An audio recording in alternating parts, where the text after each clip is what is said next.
今日分享經文係記載喺詩篇第39篇第6節，詩人咁樣講嘅：世人行動實係幻影，他們忙亂真是枉然。積蓄財寶不知將來有誰收取。佢係一個好諷刺嘅經文。佢係世人行動實係幻影，原來人花好多嘅精神、好多嘅努力，花好多嘅人生、好多嘅智慧、好多嘅勤勞，去為咗追求咩啊？財寶。原來呢財寶都係幻影嚟。原來呢個財寶係重要，但唔係人生最重要嘅事。就好似傳道書所講，我哋咩啊？虛虛而嚟，定必虛虛而去；我哋空空而嚟，定必空空而去；我哋出於塵土，定必歸於塵土。今日經文佢提醒我哋，佢話咩啊？世人行動實係幻影 illusion， 一啲虛幻嘅事。財寶好似好真實嘅嘢。但原來財寶唔係人世間最重要嘅事。好多時我哋發現喺世間上，好多人一生，特別好多好有錢嘅家族，佢花咗好多時間去賺錢，但係因為金錢，原來令到家庭好多家庭都破裂。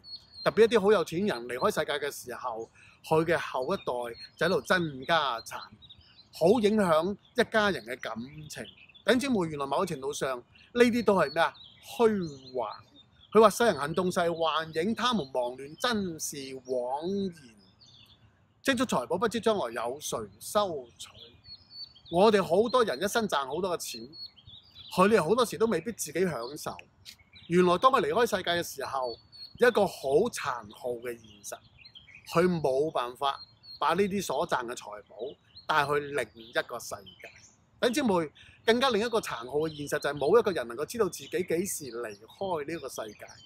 所以聖經提醒我哋唔好愛世界上和世界上嘅事，唔好淨係思念世間上所睇得見、顧念世間上所睇得見嘅事，而忽略咗去顧念嗰啲睇唔見嘅事。聖經亦都提醒我哋要咩啊？思念上面嘅事，思念天上嘅事，唔好思念地上嘅事。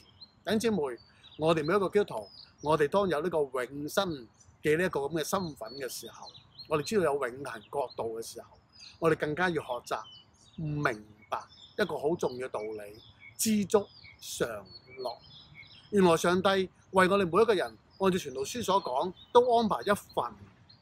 上帝為每個人都安排一份，一份係代表一個範圍。